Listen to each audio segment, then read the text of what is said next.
Mon frère, ma sœur, il y a un secret que presque tout le monde découvre trop tard. Un secret si évident, si proche de toi que tu ne le vois pas.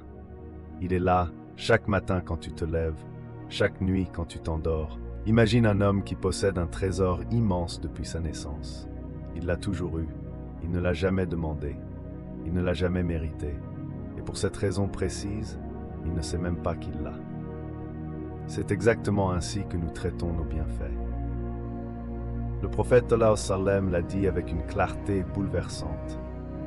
Il existe deux bienfaits dans lesquels beaucoup de gens se trouvent lésés.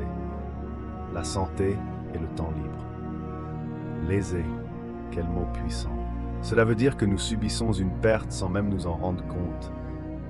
Nous laissons filer quelque chose d'une valeur inestimable dans l'indifférence et l'habitude. Réfléchis un instant. Ce matin, tu t'es levé, ton cœur a battu, tes poumons ont respiré, tes jambes t'ont porté. Tu n'y as pas pensé une seule seconde. Et pourtant, des milliers de personnes auraient tout donné pour vivre ce que tu vis sans y penser. La nature humaine est ainsi faite. Nous ne percevons la valeur d'une chose qu'au moment où elle nous échappe. L'eau n'a pas de prix jusqu'à la soif. Le sommeil est banal jusqu'à l'insomnie. Et la santé, on n'y pense jamais jusqu'à la maladie. Sais-tu ce que ressent celui qui vient de perdre sa vue, ou celui que la douleur empêche de dormir depuis des semaines? Il ne demande plus ni richesse ni gloire. Il formule une seule prière du fond du cœur. Ya Allah, accorde-moi la santé. Et toi, en ce moment même, tu possèdes peut-être ce qu'il implore. Cette capacité à voir, à marcher, à penser, à aimer. Ces dons que tu portes sans les peser, sans les chérir, comme si tu croyais qu'ils t'appartiennent pour toujours.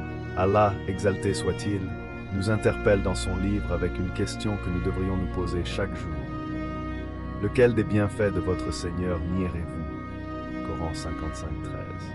Une question répétée, encore et encore, pour nous réveiller. Ce secret que l'on découvre trop tard, c'est celui-ci.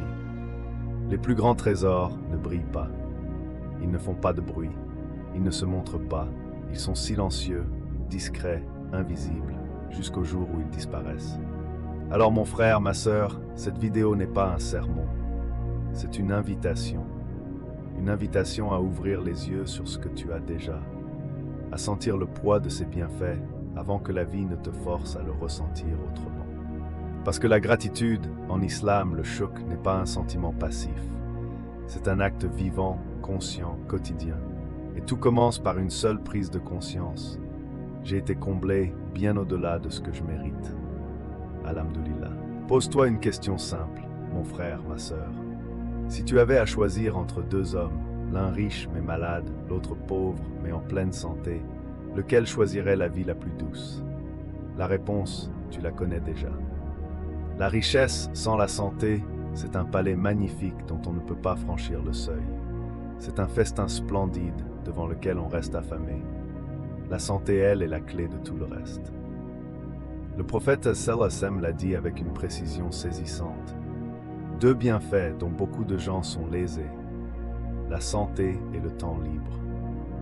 Lésés, pas par la malchance, mais par l'inattention. Pense à l'homme d'affaires le plus puissant du monde.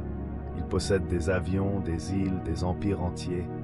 Et pourtant, le jour où la maladie frappe, il donne tout, absolument tout, pour retrouver ce que le plus humble des pauvres pouvait avoir gratuitement. Parce que la santé permet d'acquérir la richesse. Mais l'argent, aussi immense soit-il, ne peut jamais racheter la santé. Cette asymétrie profonde, elle est au cœur de ce que l'islam nous enseigne sur la hiérarchie des bienfaits. Allah dit dans son livre, « Et si vous comptez les bienfaits d'Allah, vous ne sauriez les dénombrer. » Coran 14:34. Parmi ces bienfaits innombrables, la santé occupe une place à part, une place que l'on ne mesure vraiment qu'en son absence. Sais-tu ce que ressent quelqu'un qui a perdu l'usage de ses jambes et qui voit un enfant courir dans un parc? Ce regard-là n'est pas de la jalousie, c'est la reconnaissance tardive d'un trésor qu'on n'avait jamais su voir. Chaque matin où tu te réveilles sans douleur est une grâce. Chaque repas que tu digères sans souffrance est un cadeau. Chaque souffle que tes poumons prennent librement, sans machine, sans effort, c'est Allah qui te donne la vie, seconde après seconde. Les savants classiques plaçaient la santé juste après la foi dans leur hiérarchie des bienfaits divins. Après l'iman, cette lumière intérieure, vient la afia, la santé du corps et de l'esprit. Deux trésors que le prophète sallallahu alayhi wa sallam demandait lui-même dans ses invocations quotidiennes. On court après les diplômes, les promotions, les voyages, les possessions, et pendant ce temps, le corps travaille en silence, le cœur bat, les reins filtrent, le cerveau pense, sans jamais envoyer de facture, sans jamais réclamer de remerciements. La vraie richesse, disaient les sages, c'est la richesse de l'âme, et son premier serviteur est un corps en bonne santé. Car comment te prosterner, comment jeûner, comment œuvrer pour l'Akhira, la vie dernière, si ton corps ne te porte plus? Voilà pourquoi la santé est plus précieuse que l'or. Non pas parce qu'elle rend la vie plus confortable, bien que ce soit vrai, mais parce qu'elle est le pont entre toi et ton Seigneur. Elle est le moyen de lui obéir, de lui rendre grâce, de le servir. Alors aujourd'hui, avant de te plaindre de ce qui te manque, arrête-toi un instant. Sens ton souffle, sens ton cœur, et dis du plus profond de toi, Alhamdulillah, parce que ce bienfait-là vaut infiniment plus que tout ce que la terre pourrait t'offrir. Et maintenant, il est temps de te parler directement à toi qui souffres. Toi qui te réveilles chaque matin avec la douleur comme compagne. Toi dont le corps porte le poids d'une épreuve que les autres ne voient pas. Ces mots sont pour toi. Que tu souffres du diabète, du cancer, d'une fièvre persistante ou d'une douleur chronique sans nom, Allah sait exactement ce que tu endures. Il n'ignore rien de tes nuits difficiles, de tes larmes silencieuses, de tes forces qui s'épuisent. Sache que le prophète sallam a dit que même une épine qui blesse le croyant est une expiation pour lui. Alors imagine ce que représente pour toi devant Allah chaque heure de douleur que tu traverses avec patience et foi. Tu n'es pas seul. Ce chemin de l'épreuve, les plus grands serviteurs d'Allah l'ont emprunté avant toi. Les prophètes, les saints, les savants bien-aimés d'Allah, tous ont goûté à la maladie, à la faiblesse, à la vulnérabilité du corps. Ayyub, que la paix soit sur lui, a souffert pendant de longues années d'une maladie qui l'avait dépouillé de tout. Et pourtant, du fond de sa détresse, il s'est tourné vers son Seigneur, non pour se plaindre, mais pour appeler à son aide. Allah lui a répondu. Il a dit, nous avons répondu à son appel et dissipé le mal qui l'affligeait. Il a rendu Ayyub à sa famille et les a multipliés par grâce de notre part et rappel pour ceux qui adorent Allah. Cette histoire n'est pas là pour te dire que tu guériras demain. Elle est là pour te rappeler qu'Allah entend, qu'il voit, et que son décret, aussi difficile soit-il à porter, porte en lui une sagesse que notre regard humain ne peut pas toujours saisir. La maladie peut te sembler une prison, mais pour le croyant qui comprend, elle est parfois une porte vers une proximité avec Allah qu'on n'atteint que rarement dans le confort et la santé, une porte vers soi-même, vers l'essentiel. Combien de croyants nous ont témoigné? C'est pendant ma maladie que j'ai vraiment rencontré Allah. C'est dans ma faiblesse que j'ai compris ma dépendance totale envers lui. C'est dans l'épreuve que le cœur s'est enfin ouvert à ce qui compte vraiment. Ta faiblesse n'est pas une honte, elle est une réalité humaine partagée par toute créature sur cette terre. Et reconnaître cette faiblesse devant Allah, c'est précisément cela le tawakkul, la confiance sincère en lui, dans sa forme la plus pure et la plus belle. Alors si tu es malade aujourd'hui, ne te dis pas que tu es oublié, ne te dis pas que tu es puni. Dis-toi plutôt que tu es choisi pour une épreuve que Allah sait que tu es capable de traverser, avec sa grâce, avec son soutien, pas seul. Car l'épreuve n'est pas la fin de l'histoire, elle en est souvent le tournant le plus précieux.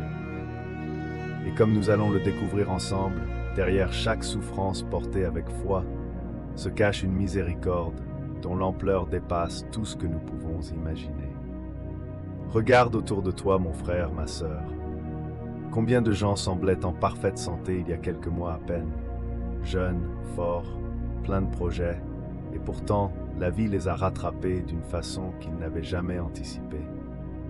Nous vivons dans une époque où la médecine a accompli des miracles.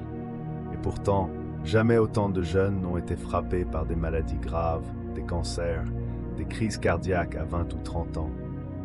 La fragilité de la vie n'a jamais été aussi visible. Allah dit dans son livre, « L'homme a été créé faible » Coran 4, 28.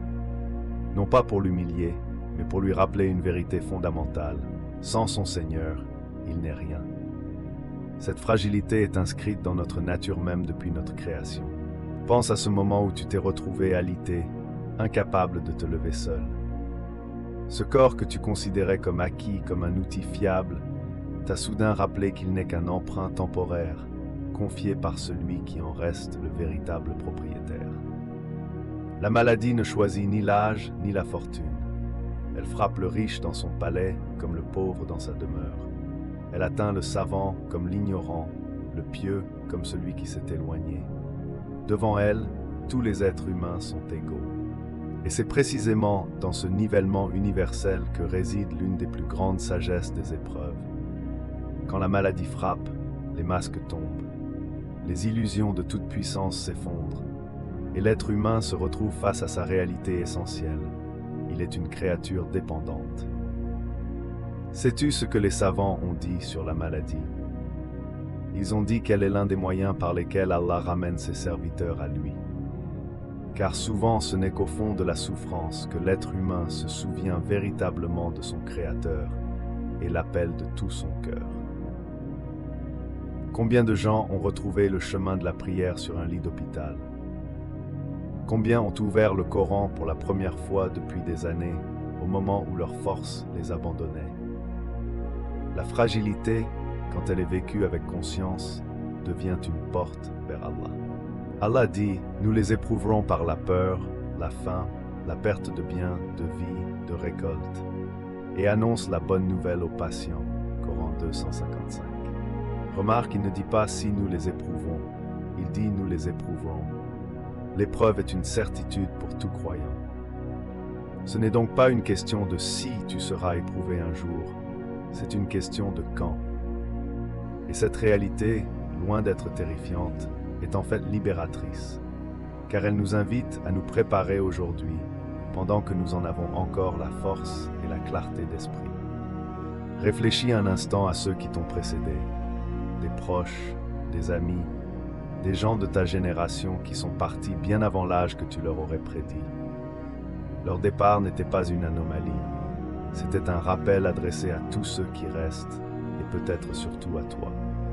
Notre insignifiance n'est pas une insulte, c'est une invitation à reconnaître que notre grandeur ne vient pas de nous-mêmes, mais de celui qui nous a créés, et que notre force véritable réside dans notre connexion à lui, et non dans nos capacités physiques ou nos richesses. Alors la prochaine fois que la faiblesse te visite, sous quelque forme qu'elle prenne, accueille-la non pas comme une ennemie, mais comme un messager envoyé par ton Seigneur pour te rappeler que tu appartiens à lui, et qu'en lui seul se trouve ta véritable demeure. Et si je te disais que l'épreuve qui te brise est peut-être le plus grand signe de l'amour d'Allah pour toi? Oui, tu as bien entendu. Non pas l'abandon, non pas la punition, mais l'amour. Une vérité contre-intuitive que le Coran et la Sunna nous révèlent avec une clarté saisissante. Le prophète nous a enseigné: les hommes les plus durement éprouvés sont les prophètes, puis ceux qui leur ressemblent le plus, puis ceux qui viennent ensuite. Sahih al-Bukhari 648. Voilà la hiérarchie des épreuves, elle suit celle de la proximité avec Allah. Les prophètes, ces hommes que nous considérons comme les plus aimés d'Allah, furent précisément les plus éprouvés de tous les humains. Cette réalité bouleverse notre conception instinctive. Nous croyons que l'amour protège de la souffrance, alors qu'il peut en être la cause même. Comprends bien cela, mon frère, ma sœur. Quand Allah t'éprouve, il ne t'a pas oublié dans un coin de sa création. Il est au contraire pleinement attentif à toi, tourné vers toi, attendant de voir comment tu vas traverser cette épreuve avec foi. Son regard ne te quitte pas.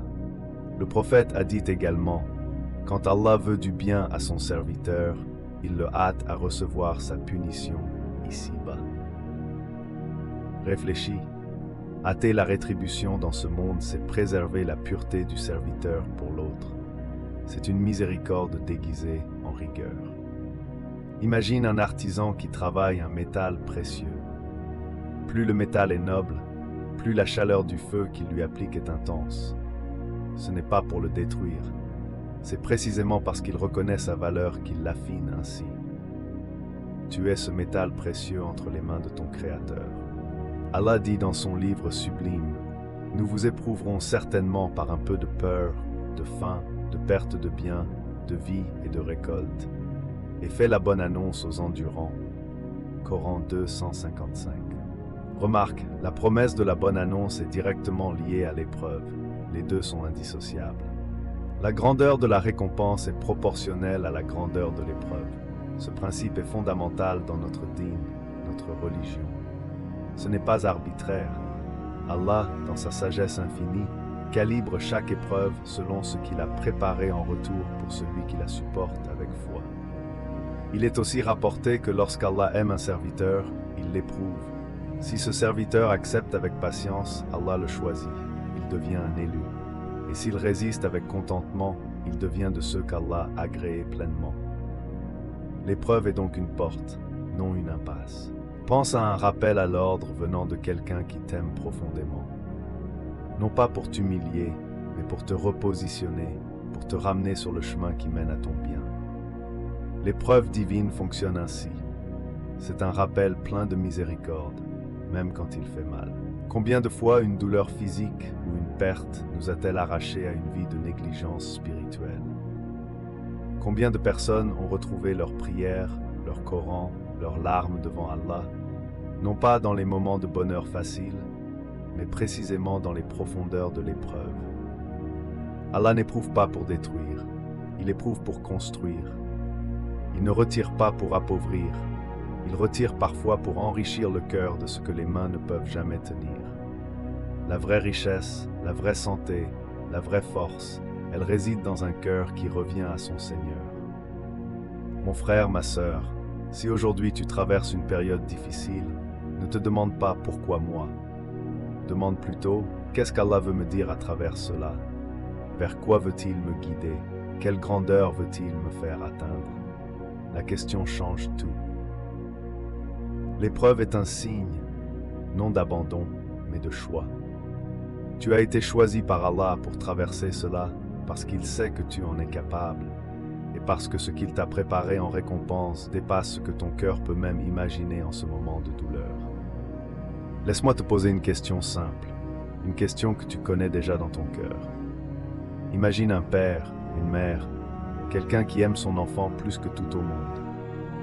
Est-ce que cet amour signifie lui accorder tout ce qu'il désire, à chaque instant? L'enfant pleure parce qu'on lui retire la sucrerie. L'enfant crie parce qu'on lui impose le médecin.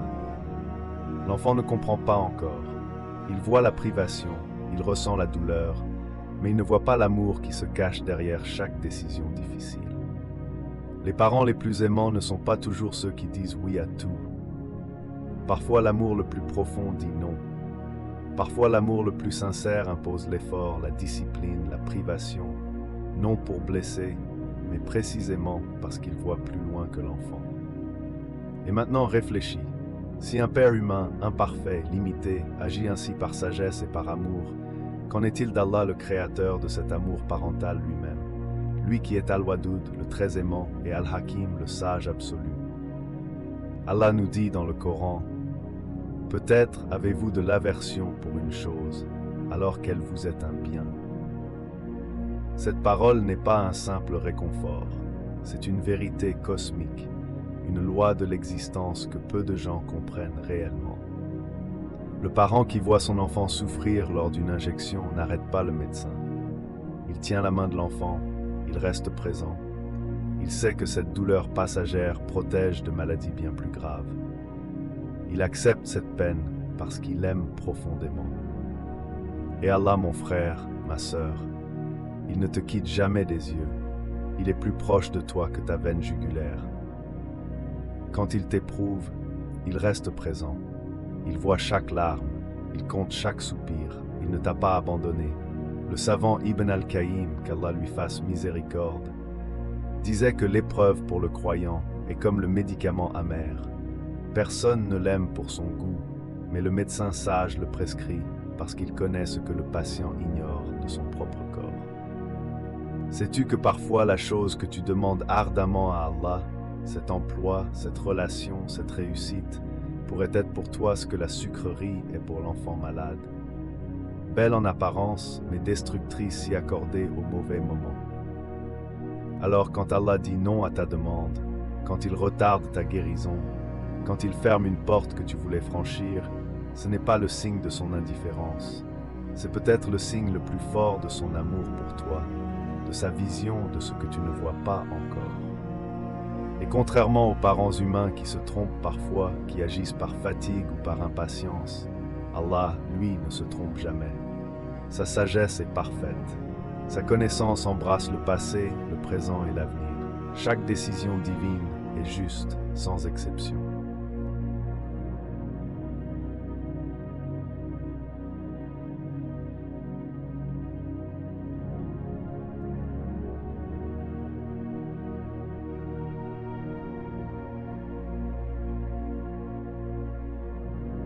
Alors la prochaine fois que l'épreuve frappe à ta porte, rappelle-toi de l'enfant et du parent aimant. Rappelle-toi que derrière chaque douleur voulue par Allah se cache une sagesse que ton cœur un jour comprendra et pour laquelle il remerciera son Seigneur. Et si tu changeais de perspective juste un instant, et si au lieu de voir ta maladie comme un malheur, tu la voyais comme un signe qu'Allah pense à toi en ce moment précis, qu'il ne t'a pas oublié. Réfléchis un instant. Des milliards d'êtres humains traversent cette vie sans jamais ressentir l'appel de leur Créateur. Ils courent, accumulent, oublient. Mais toi, Allah t'a secoué. Il a attiré ton regard vers lui. C'est une grâce déguisée, mon frère, ma sœur. Allah aurait pu te laisser courir sans jamais regarder en arrière. Mais il a choisi de te rappeler à lui. Par la douleur, certes, mais avec amour. Et cela c'est un honneur. Le prophète m'a dit, quand Allah veut du bien pour son serviteur, il se hâte de lui infliger l'épreuve en ce monde. Al-Tirmidhi, entends-tu ces mots? Se hâte, parce qu'il t'aime trop pour te laisser partir les mains vides vers l'Akhira.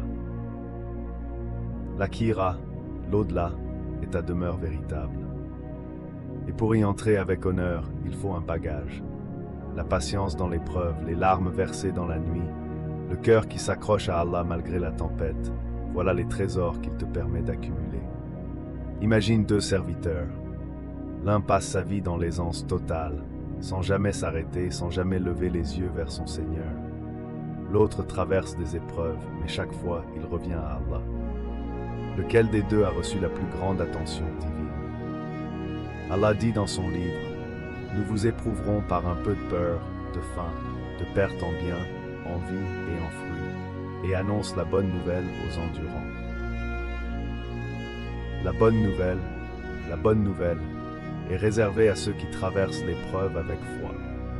Tu n'es pas puni, tu es choisi pour recevoir cette attention particulière du Créateur des cieux et de la terre.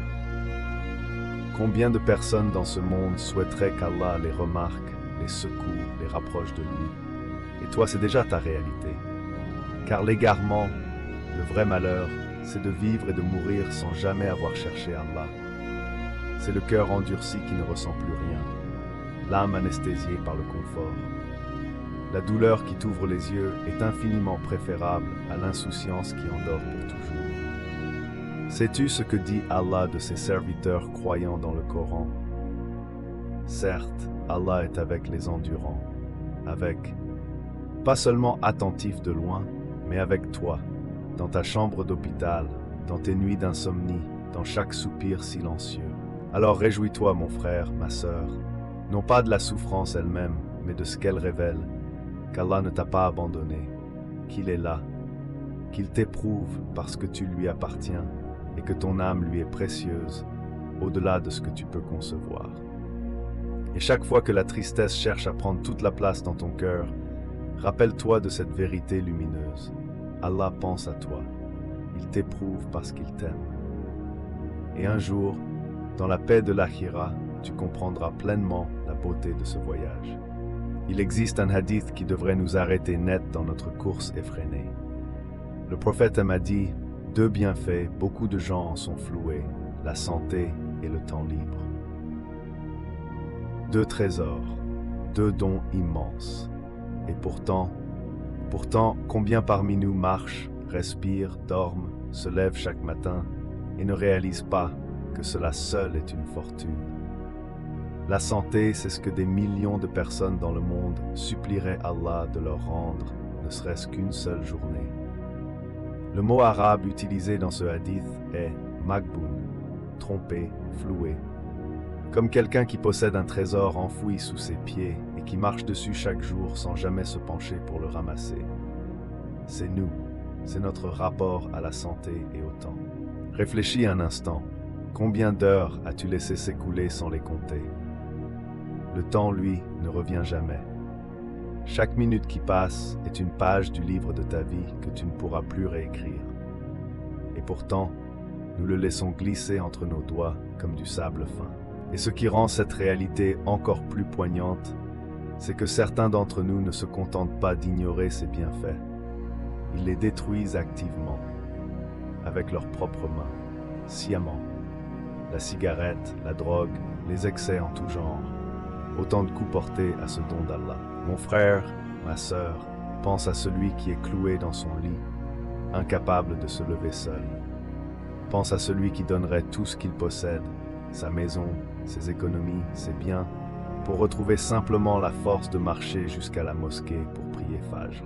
Il y a dans les hôpitaux du monde entier des personnes qui prient Allah, les larmes aux yeux, pour une chose que toi tu as en ce moment même la capacité de respirer sans douleur, de manger sans souffrir, de dormir sans perfusion. Ce que tu as est leur rêve le plus cher. Et le temps libre, ce temps où tu n'es ni malade, ni surchargé, ni contraint, est lui aussi un don que nous sous-estimons tragiquement. Ibn Abbas rapporte que le prophète conseillait de profiter de 5 choses avant 5 autres, la santé avant la maladie, la jeunesse avant la vieillesse. 5 choses avant 5 autres, la richesse avant la pauvreté, le temps libre avant l'occupation et la vie avant la mort. Ce hadith est une feuille de route, un appel pressant. N'attends pas que les portes se ferment pour réaliser à quel point elles étaient belles, grandes ouvertes. Alors soyons honnêtes avec nous-mêmes. Combien de temps avons-nous passé en bonne santé à nous plaindre de petits inconforts? Combien d'heures libres avons-nous consumées à vide, sans réciter un verset, sans enseigner quelque chose à nos enfants, sans rendre visite à un proche? Ce n'est pas un reproche, c'est une invitation douce à ouvrir les yeux. Parce qu'Allah, dans sa miséricorde infinie, nous rappelle ces vérités avant qu'il ne soit trop tard. C'est un signe de son amour que de nous avertir pendant que nous avons encore la capacité d'agir. À partir d'aujourd'hui, chaque matin où tu te lèves sans douleur est une richesse à saisir. Chaque heure libre est une page blanche que tu peux remplir de bien. Ne sois pas de ceux qui réalisent la valeur du trésor seulement lorsqu'il leur échappe des mains. La santé et le temps sont 2 ponts vers l'Akhira, l'au-delà. Utilisés avec conscience et gratitude, ils deviennent les plus beaux des investissements. Car ce que tu fais aujourd'hui avec ce qu'Allah t'a donné, c'est précisément ce qui sera pesé dans la balance au jour où rien d'autre ne comptera. Mon frère, ma sœur, il existe une forme de patience qui va bien au-delà du simple silence. Ce n'est pas supporter l'épreuve, les dents serrées et le cœur révolté. C'est quelque chose de plus profond, de plus lumineux. Les savants l'appellent le sabre, la patience véritable. Le prophète sallam nous a transmis une réalité qui change tout. Celui qui traverse l'épreuve avec une patience digne, tourné vers Allah en lui demandant secours, celui-là gagne quelque chose d'inestimable, la satisfaction d'Allah, Ar-Ridwan. Et qu'y a-t-il de plus grand que cela? Ar-Ridwan, la satisfaction d'Allah, c'est la récompense suprême mentionnée dans le Coran lui-même. Allah dit, et l'agrément d'Allah est plus grand encore, Coran 9, 72. Pas les palais du paradis, pas les fleuves de miel, mais son agrément. C'est au-delà de tout ce que l'esprit peut concevoir. Et à l'opposé, le même enseignement prophétique nous avertit avec sagesse et tendresse. Celui qui se plaint avec amertume, qui murmure contre le décret d'Allah, risque d'attirer son mécontentement. Non par punition, mais parce qu'il a tourné le dos à la porte de la miséricorde. Comprends bien, il n'est pas interdit de souffrir ni de pleurer. Le prophète lui-même a pleuré. Ce qui distingue la patience du malheur, c'est la direction du cœur. Pleures-tu vers Allah ou contre lui? C'est cette nuance qui change tout. Le sabre intelligent, ce n'est pas l'absence de larmes, c'est le refus de la révolte du cœur. C'est dire même en pleurant, « Ya Allah, c'est difficile, mais je te fais confiance. » C'est tenir la main d'Allah dans l'obscurité, même sans voir la lumière au bout du tunnel. Et voici une clé pratique que le hadith nous offre. Invoque Allah pour être aidé. Ne reste pas seul face à ton épreuve. Le dua, la supplication sincère, c'est l'outil du croyant humble. C'est reconnaître que tu ne peux pas tout porter seul et qu'Allah peut tout. Le prophète disait « Cherche l'aide d'Allah et ne te décourage pas ». Cette parole est un baume. Elle nous rappelle que la patience ne signifie pas l'immobilité. C'est une patience active, vivante, qui se tourne constamment vers la source de tout secours. Chaque fois que l'épreuve se resserre, dis « Hasbunallah wa ni'mal wakil ». Allah nous suffit, et quel excellent protecteur. C'est la formule qu'Ibrahim prononça face au feu, et Mohammed face à l'adversité. Ces mots ne sont pas une récitation, ils sont une déclaration de foi totale. La satisfaction divine, à Ridwan, n'est pas réservée aux prophètes ou aux saints. Elle est promise à chaque croyant ordinaire qui, dans sa cuisine, dans son lit de douleur, dans sa solitude, choisit de faire confiance à Allah plutôt que de se perdre dans l'amertume. Réfléchis un instant. À la fin de cette vie, que préféreras-tu avoir vécu? Quelques années à te plaindre ou une vie où chaque difficulté t'a rapproché d'Allah? La patience intelligente transforme la douleur en altitude spirituelle et les larmes en semences de paradis. Alors aujourd'hui, si l'épreuve frappe à ta porte, accueille-la non comme une punition mais comme une invitation. Oriente ton cœur vers lui, invoque-le avec sincérité et laisse la patience faire son œuvre silencieuse. Car Allah ne laisse jamais sans récompense ceux qui savent s'appuyer sur lui. Mon frère, ma sœur, laisse-moi te parler d'un homme que l'islam n'oubliera jamais. Un homme dont le nom résonne dans les rangs des plus grands compagnons du prophète, Saad ibn Abi Waqqas, l'un des 10 à qui le paradis fut promis. Saad fut un guerrier, un stratège, un libérateur. C'est lui qu'Allah choisit pour ouvrir la Perse à l'islam lors de la bataille de Qadisiyah. Ses mains avaient tenu l'arc, son cœur avait tenu la foi. Peu d'hommes dans l'histoire de l'islam ont porté un tel honneur. Et pourtant, et voilà où la sagesse divine se révèle, cet homme courageux, ce géant de l'islam, passa les dernières années de sa vie dans l'obscurité totale. Saad ibn Abi Waqqas était devenu aveugle. Ses yeux qui avaient vu le visage du prophète sans ne voyaient plus rien. Sais-tu ce que tu aurais pu ressentir à sa place? La tentation du désespoir, la question qui brûle, pourquoi moi? J'ai tout sacrifié pour Allah, j'ai combattu, j'ai servi, et aujourd'hui je ne distingue plus le jour de la nuit. Cette pensée, Saad la connaissait peut-être aussi. Mais voici ce qui rend cette histoire bouleversante. Malgré sa cécité, ou peut-être grâce à elle, quelque chose d'extraordinaire se produisit. Les gens commencèrent à affluer vers lui, non pour le consoler, non par pitié, mais pour lui demander de prier pour eux. Car la nouvelle s'était répandue, les invocations de Saad étaient exaucées. Ce que ses lèvres demandaient à Allah, Allah l'accordait. Les malades venaient, les endettés venaient.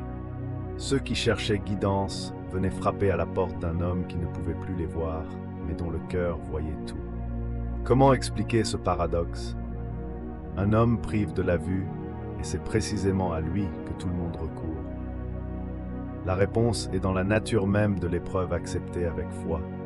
Elle purifie le cœur jusqu'à ce qu'il devienne translucide devant Allah. Le prophète avait dit de Saad, avant même que la cécité ne vienne, Ô Allah, exauce sa prière. Ce statut spirituel n'était pas tombé du ciel un matin. Il avait été construit, pierre par pierre, sacrifice après sacrifice, épreuve après épreuve. Réfléchis à ceci. Allah lui a retiré la vision des yeux pour lui donner une vision du cœur. Il lui a fermé une porte du monde pour lui en ouvrir 1000 vers le ciel. Ce que Saad perdit en lumière physique, il le retrouva multiplié en lumière spirituelle, en nour, en proximité divine. Et les foules qui venaient à lui, n'est-ce pas là la plus belle preuve? Quand Allah veut honorer son serviteur, il ne lui donne pas toujours richesse ou santé. Parfois, il lui donne quelque chose de plus rare. Il pose dans les cœurs des autres une confiance absolue en sa parole. Mon frère, ma sœur, tu n'es peut-être pas aveugle, mais peut-être traverses-tu une autre forme d'obscurité, une maladie, une solitude, une porte fermée après l'autre. Sache que Saad ibn Abi Waqqas a vécu cette obscurité avant toi et qu'il en est sorti lumineux comme l'aube. L'épreuve n'est pas la fin de ton histoire avec Allah. Elle en est souvent le chapitre le plus beau, celui que tu reliras dans l'Akhira en disant « C'est là que j'ai vraiment compris. C'est là que le lien entre moi et mon Seigneur est devenu indestructible. » Que retenir de Saad sinon ceci? Accepter l'épreuve avec foi n'est pas une défaite, c'est une ascension. Allah choisit ses serviteurs les plus aimés pour les épreuves les plus profondes, car il sait ce dont ils sont capables, même quand eux-mêmes ne le savent pas encore. Et lorsque viendra ton heure, que trouveras-tu devant toi? Peut-être, comme Saad, une vie où tes larmes seront devenues des perles de lumière et tes douleurs des rangs élevés dans la demeure du paradis, car chez Allah, rien n'est jamais perdu. Un enfant s'approche de Saad ibn Abi Waqqas, ce grand compagnon devenu aveugle sur ses vieux jours. Avec l'innocence propre à son âge, il lui pose une question simple, directe, pleine de bonne volonté. Pourquoi ne demandes-tu pas à Allah de te rendre la vue? La question était sincère, logique même. Si tu es un ami d'Allah, si ton dua a été exaucé autrefois, si tu es celui à qui le prophète Sallam a promis le paradis, alors pourquoi ne pas simplement demander? Pourquoi rester aveugle si la guérison est possible? Et Saad répondit, non pas avec amertume, non pas avec résignation fatiguée. Il répondit avec une sérénité qui n'appartient qu'à ceux dont le cœur a été purifié par des décennies de foi vécues. Le décret d'Allah m'est plus cher que mes 2 yeux. Réfléchis un instant à la profondeur de ces mots. Il ne dit pas « je me résigne », il ne dit pas « je n'ai pas le choix », il dit « je préfère ». Activement, librement, avec toute sa conscience. Il choisit le destin d'Allah plutôt que ce que ses propres désirs auraient voulu. C'est là une station spirituelle que les savants appellent le rida, la satisfaction profonde envers ce qu'Allah a décrété. Non pas simplement supporter l'épreuve, mais l'accueillir comme un don, comme un signe de la proximité divine. Le rida, c'est l'amour de ce qu'Allah aime pour toi. Et nous, mon frère, ma sœur, où en sommes-nous? Nous disons Alhamdulillah avec la bouche, parfois même sincèrement. Mais si Allah nous offrait le choix entre retrouver ce que nous avons perdu et garder son décret, que choisirions-nous vraiment au fond de notre cœur? Cette question n'est pas un reproche, c'est une invitation. Car Saad n'est pas né avec ce niveau de foi.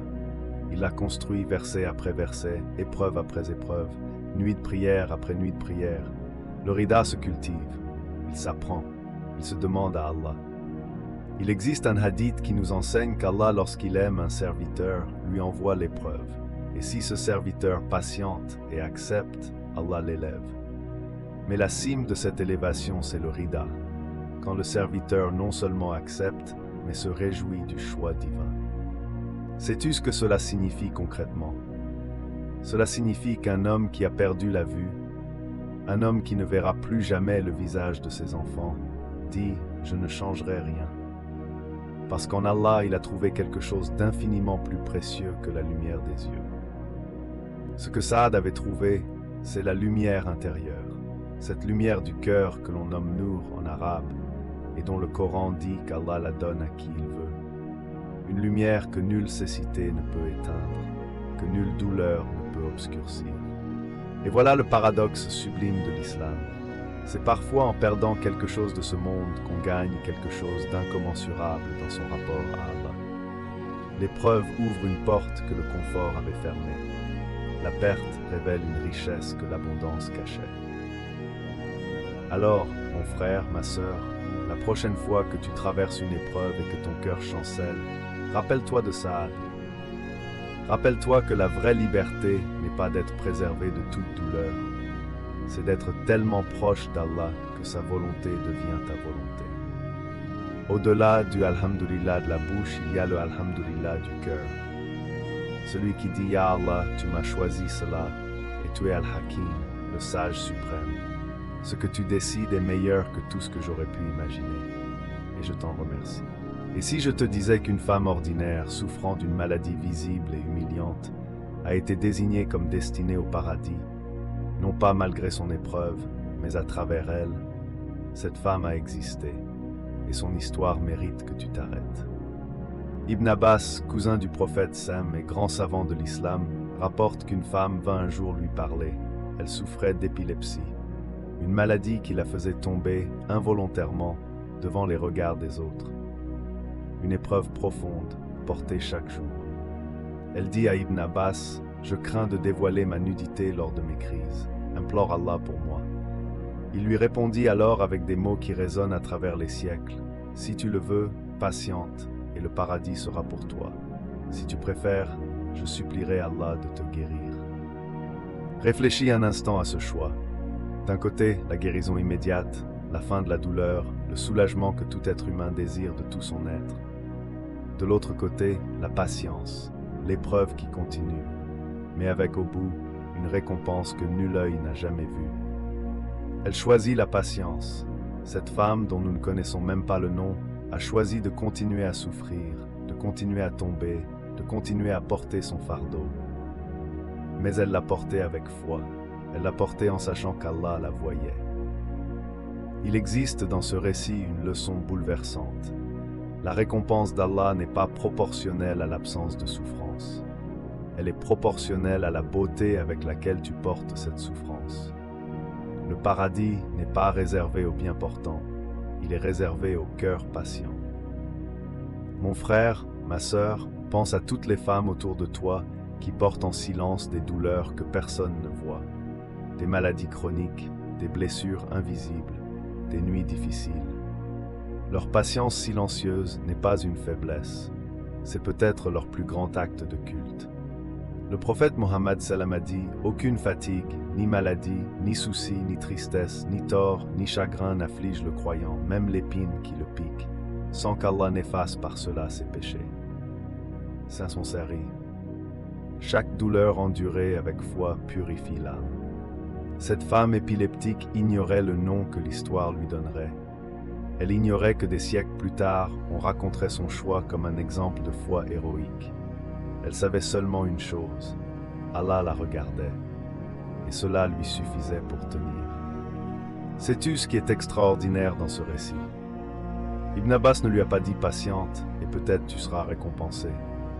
Il lui a dit patiente, et le paradis sera pour toi, avec une certitude absolue, comme si le contrat était déjà signé entre elle et Allah. Et toi, qu'est-ce que tu portes en ce moment? Quelle épreuve t'accompagne depuis trop longtemps? Rappelle-toi de cette femme sans nom. Rappelle-toi que ta patience n'est pas invisible. Elle est enregistrée, pesée, récompensée par celui qui ne laisse aucun effort perdu. Le paradis n'est pas loin de ceux qui souffrent avec dignité. Il est peut-être plus proche de toi que tu ne le crois. Continue de porter ton fardeau avec foi. Continue de dire Alhamdulillah dans l'obscurité. Les portes du jardin éternel s'ouvrent pour les cœurs qui ne capitulent jamais. Et si l'épreuve n'était pas une fermeture, mais une ouverture? Et si derrière la porte que tu vois se refermer, 1000 autres portes attendaient d'être poussées? Ce que tu perçois comme une perte est parfois le début d'un gain que tu n'aurais jamais imaginé. Le prophète sallallahu alayhi wa sallam nous a enseigné que lorsqu'Allah aime un serviteur, il l'éprouve. Et lorsque l'épreuve est accueillie avec foi, elle ne s'arrête pas là. Elle devient le point de départ d'une transformation profonde, une métamorphose que seul Allah pouvait orchestrer. Pense à l'arbre. On taille ses branches, on le coupe, il semble diminuer. Pourtant, cette taille est précisément ce qui lui permettra de pousser plus haut, plus fort, plus droit vers la lumière. L'épreuve est cette taille entre les mains du jardinier divin. Allah dit dans son livre, « Peut-être que vous aimez une chose alors qu'elle vous est mauvaise, et peut-être que vous détestez une chose alors qu'elle vous est bonne. Allah sait et vous ne savez pas. » Coran 2, 2:16. Ces mots sont un trésor pour celui qui souffre. Combien d'hommes et de femmes ont perdu leur travail pour trouver leur vocation véritable? Combien ont traversé une maladie pour découvrir une foi qu'ils n'avaient jamais vraiment cultivée? La perte apparente était en réalité la main d'Allah qui les guidait vers autre chose. Mon frère, ma sœur, l'épreuve purifie. Elle efface les péchés comme l'eau efface la poussière. Chaque douleur endurée avec patience est une purification de l'âme, un allègement du poids qui s'accumule entre nous et la rencontre avec notre Seigneur.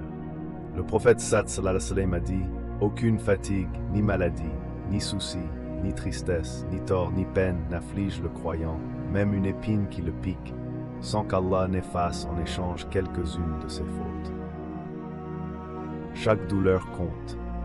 Imagine deux serviteurs. Le premier vit une vie de confort et arrive devant Allah chargé de ses fautes. Le second traverse des épreuves et arrive devant Allah allégé, purifié. Lequel des deux a reçu le plus grand cadeau? La réponse est évidente pour ceux qui réfléchissent. Les bienfaits spirituels ne sont pas les seuls. Souvent, l'épreuve rapproche les familles, éveille les consciences endormies, crée des solidarités invisibles. Elle touche non seulement celui qui souffre, mais aussi ceux qui l'entourent, semant des graines de bonté dans les cœurs. Et puis il y a ce bienfait silencieux, discret mais immense, le rapprochement vers Allah. Combien de cœurs endormis se sont réveillés au contact de la souffrance? Combien de duas, invocations sincères, ont jailli pour la première fois dans la détresse? Car c'est souvent dans l'obscurité la plus profonde que l'on cherche vraiment la lumière, que l'on lève les mains avec une sincérité que les jours faciles n'avaient jamais produite. Et cette sincérité-là, cette humilité du cœur brisé, Allah l'aime par-dessus tout. La porte qui s'ouvre n'est pas toujours visible immédiatement. Parfois, elle ne se révèle que des mois, des années plus tard. Mais elle s'ouvre. Allah ne laisse jamais une épreuve sans fruit pour celui qui la traverse avec confiance et sabre, cette patience profonde ancrée dans la foi. Alors si tu traverses une épreuve aujourd'hui, ne ferme pas les yeux. Regarde autour de toi avec foi. Cherche les portes qui s'entr'ouvrent. Cherche les bienfaits cachés dans le pli de ta douleur. Car Allah, dans sa sagesse infinie, ne t'a pas envoyé cette épreuve pour t'écraser. Il te l'a envoyé pour t'élever. Arrêtons-nous un instant. Pose ta main sur ta poitrine. Tu sens ce battement, ce souffle qui entre et qui sort, régulier, silencieux, fidèle. Combien de fois aujourd'hui as-tu remercié Allah pour ce cadeau que tu n'as pas demandé et qu'il t'offre à chaque seconde? Nous vivons dans une époque de vitesse. On court après le travail, les réseaux, les ambitions. Et dans cette course effrénée, on oublie l'essentiel. On oublie que derrière chaque matin qui se lève en bonne santé, il y a une grâce immense d'Allah que beaucoup, ce même jour, ont perdue.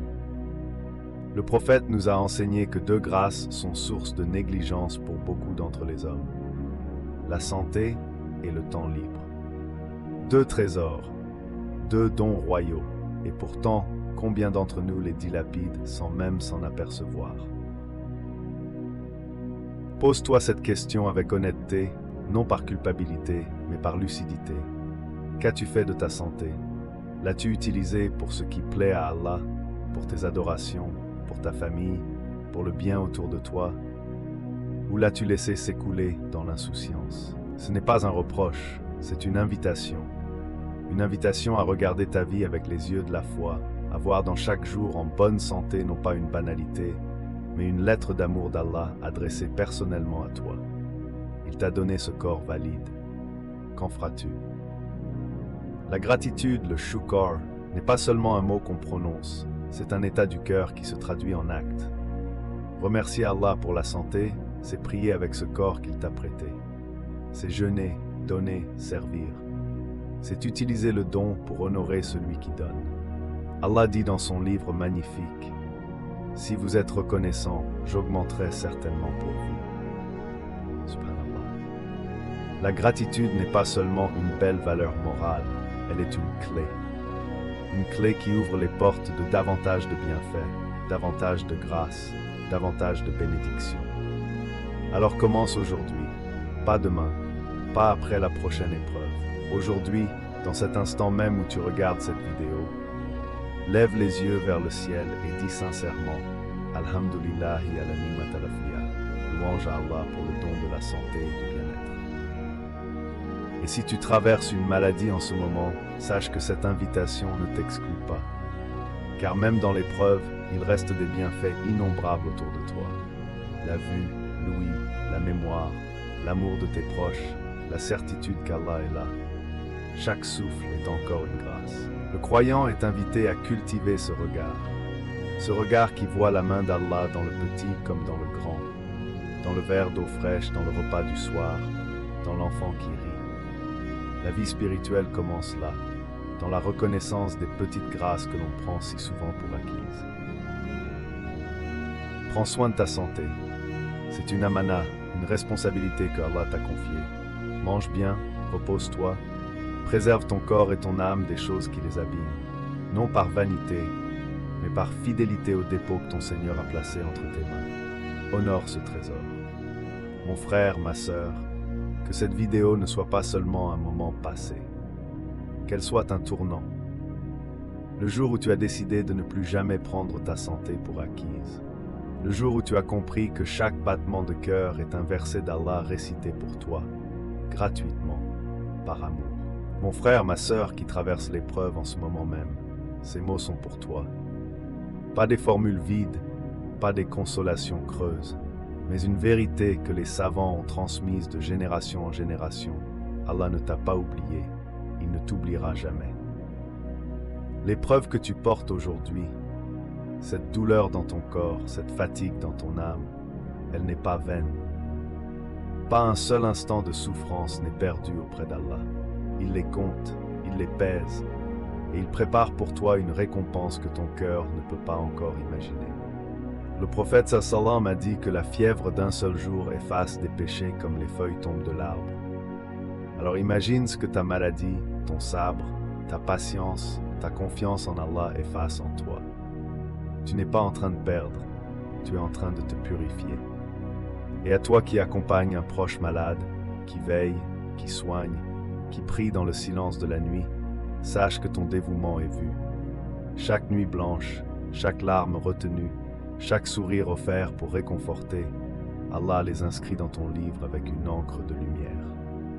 Accroche-toi à la foi, même quand les questions restent sans réponse, même quand la douleur ne part pas, même quand tu ne comprends pas, car la foi, ce n'est pas de tout comprendre, c'est de faire confiance à celui qui, lui, comprend tout et qui t'aime infiniment malgré tout. Le Coran nous dit, certes, avec la difficulté vient la facilité. Pas après, avec, dans la même phrase, dans le même souffle divin. La porte de la sortie est déjà posée à l'intérieur de l'épreuve. Tu n'as pas à sortir pour trouver la lumière, elle est déjà là, avec toi. Alors que tu termines cette vidéo, je voudrais te laisser avec une invocation. Un dua, une supplication, tirée du cœur de cette tradition que nous partageons. Lève les mains si tu peux, ou garde-les sur ta poitrine, et rejoins-moi dans ces mots adressés à celui qui entend tout. Allahumma afina fi abdanina. Ô Allah, accorde-nous la santé dans nos corps. Allahumma afina fi asma'ina, dans nos oreilles. Allahumma afina fi absarina, dans nos yeux. Ô Allah, préserve-nous, guéris-nous et sois pour nous dans toutes nos épreuves. Ô Allah, à ceux qui souffrent en ce moment, envoie ta guérison. À ceux qui pleurent dans le silence, envoie ta consolation. À ceux qui doutent sous le poids de l'épreuve, envoie ta lumière dans leur cœur. Tu es Al-Shafi, le guérisseur. Il n'y a de guérison que la tienne. Ô Allah, donne-nous la force d'être reconnaissant quand tout va bien et patient quand les épreuves arrivent. Fais de nos souffrances des élévations de nos larmes des semences de paradis, et de nos cœurs des demeures où ta lumière ne s'éteint jamais. Amin. Ya Rabbal Alamin. Nous sommes tous en chemin, mon frère, ma sœur. Certains portent des fardeaux lourds, d'autres marchent sur un sol plus doux, mais nous marchons tous vers le même Seigneur. Et ce Seigneur, il nous attend. Non pour nous juger froidement, mais pour nous accueillir, lui, le plus miséricordieux des miséricordieux. Que cette vidéo soit une graine plantée dans ton cœur, que tu repartes avec plus de gratitude, plus de foi, plus d'amour pour Allah et pour ceux qui souffrent autour de toi. Et n'oublie jamais, chaque battement de ton cœur est un don, chaque souffle, une grâce. Alhamdulillah, toujours.